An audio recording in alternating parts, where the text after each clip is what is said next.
ગાદલવાડાના ભરતભાઈ ચૌધરીની આજે હત્યા કરવામાં આવી। એમના સાથી નીતિશભાઈ ચૌધરી પણ અત્યારે મુશ્કેલ પરિસ્થિતિમાં છે।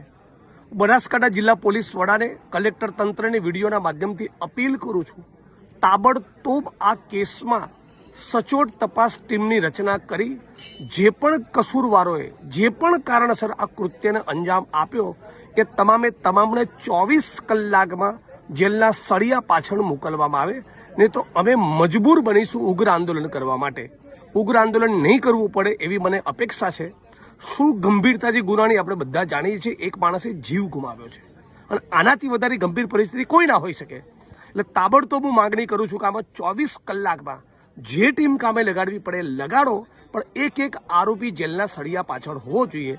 આ મારા વિધાનસભાના ભાઈ છે એટલા માટે નહીં, કોઈ પણ ગુજરાતના નાગરિક સાથે આવી ઘટના ના બનવી જોઈએ।